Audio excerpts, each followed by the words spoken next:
Hello, fam. Today I'll be talking to you about certain questions that are important for singles to actually discuss before they get married. Now, this video is going to be in two sections, a part A and a part B. In part B, I will be sharing a tip on how to actually make these discussions beneficial to you guys as a couple.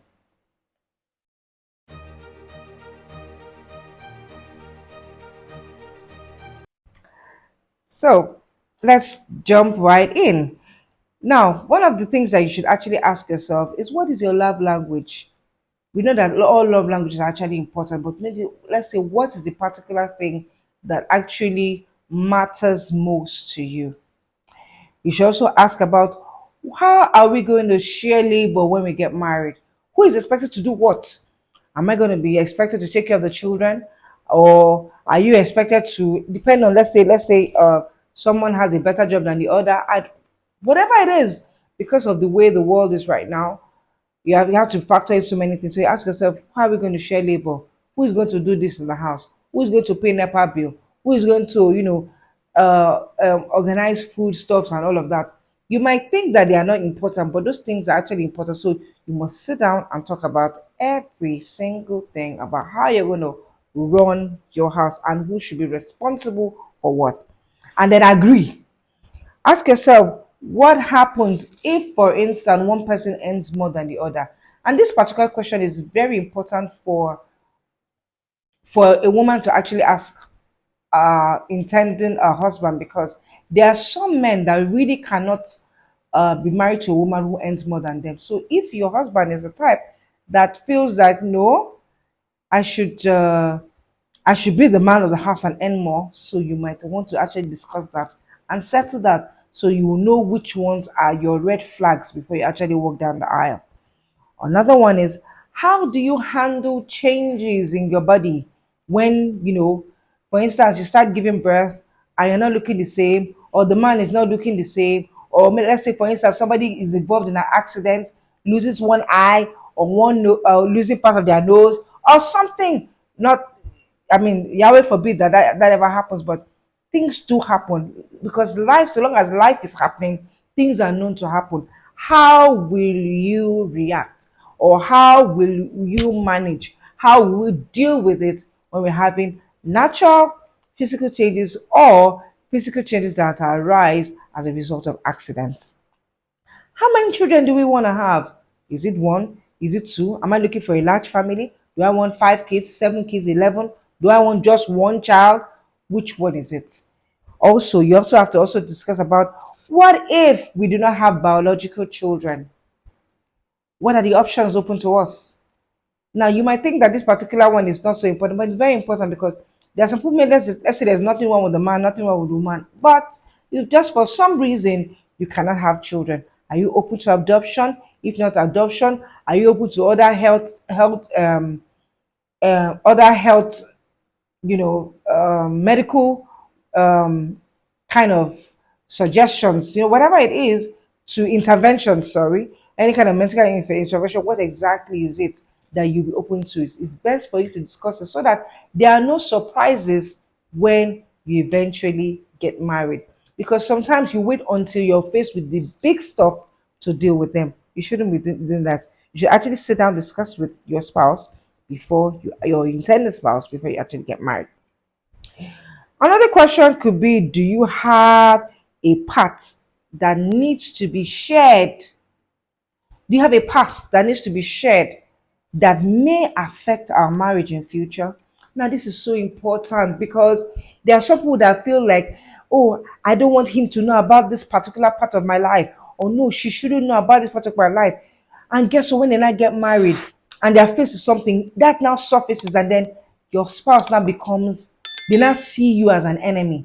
They now begin to resent you because they're like, so you could harbor such a thing, or you could hide such a thing from me. So if it is something that is important that you know has a potential, for instance, if you're a woman who has had an abortion before you got married, let's say in your past life, you must speak it up.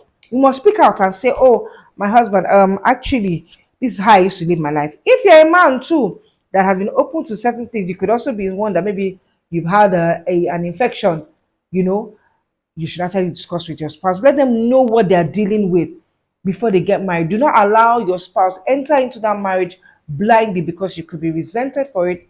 In fact, there are some people that have been even known to have divorces that divorce just easily because the foundation of their marriage was deemed to be a lie. So it is better to have a broken relationship than to have a broken marriage. So if there are sensitive things that you need to talk about, it's best to talk about it before you get married. Now, what are your dreams, and how do we achieve those dreams? Now, everybody, both man and woman, have dreams. One of the greatest mistakes people make is just to think that um, marriage has sorted everything out, or marriage is now the solution to the problem. And then they now forget about their dreams. Guess what now happens? They begin to resent their spouse because their spouse is not helping them to fulfill that dream that they've always wanted to do. So, and especially for women, because you find out that most women, a lot of women anyway, can decide to, take a back seat and say, okay, no, right now I'm just going to be dealing with taking care of the children and the home. And they have other stuff inside of them that they want to give. They are boiling, with a lot of passion and dreams and desires. But because their husband hasn't keyed into that dream,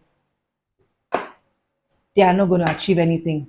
So the only way now that they cannot achieve those dreams is if they're not talking about separation or divorce. But guess what? If they had discussed certain things before marriage and the husband or the man had understood that, look, well, this thing is very important. So even if my husband, my wife, for instance, assuming that's going to be an option, is going to stop work for a while to do certain things, I know that yes, so it's for a while because this particular thing is what she wants to do. She wants to go into her business, or she wants to go into um raising, having a crutch, or whatever it is that is her dream and desire. You always have it in mind that my wife is also still an individual that needs to feel fulfilled in life. Make no mistake, one of the reasons why women resent their husbands is because they do not feel that sense of fulfillment anymore. The man has gone to work, he has gone to do his stuff, and she just feels like she's in limbo. And then the only way now that she now feels that she can feel that alive again is to say, you know what, let's not do this marriage again. I've raised your children. Let me go and live my life now. But instead of that to happen, you can actually work together, discuss about this thing before you get married so that you don't end up losing out on a love that could be wonderful. Another thing is, what are your expectations on how to manage money together? There are some people that when they are married, they because they carry single ship, into marriage, and then there's my money, your money, your money. Is that what will work for you? What if that is not exactly what you actually thought was going to how it's going to be done, or what is going to make your marriage work? So you're meant to sit down, discuss it, and say, look, this is how I think how we think we can work it out. Let's say we bring out have a joint account, or let's say we just we open to each other in so thing. Let's say we work towards a particular project, whatever it is that both of you agree on. Don't forget, there is no one size fits all for any marriage. How Lagbaja deals with their own is different from how Chukwuemeka will deal with his own. What matters is that they are actually one in that purpose and they can work together. So if you're thinking about getting married, you should actually discuss about money issues, because money issues is known to destroy, especially when both of you are not on the same page. Now, the last one for this particular video is that what you have to ask yourself how important intimacy is to your spouse. For instance, there's some people that feel, especially for people who have been sexually active before they got married, that no, we need to be having sex every at least every day. And the person that's married, getting married, is wondering every day, what is that? So some people that feel as if, oh, it should be once a month. And then somebody say, once a month, is that not too short? Some people that feel as if once you have one, what are your expectations? What do you think about intimacy? How do you think it should be? Do you think it should just only be when it is spontaneous? Do you think we should actually be concerned about making sure that the flame never dies? And how should we, whenever we see certain things in place, should we be concerned and know how think, oh, it's time to ignite the passion or whatever it is? These are things that you should discuss because when you get to a marriage, some people just feel as if I am married now, so why should you be thinking that that is a problem? Why should it bother you so much? Are you not now my wife? So if I'm not in the mood, I'm not in the mood, you know, and expect that the spouse should understand. Expect that the spouse should understand that, oh, holding hands is not so important and things like that. These are just a couple of questions that I think could be helpful. Stick around to the next video, and I'll give you some more questions and we'll be discussing on that important stuff that you need to know. Bye.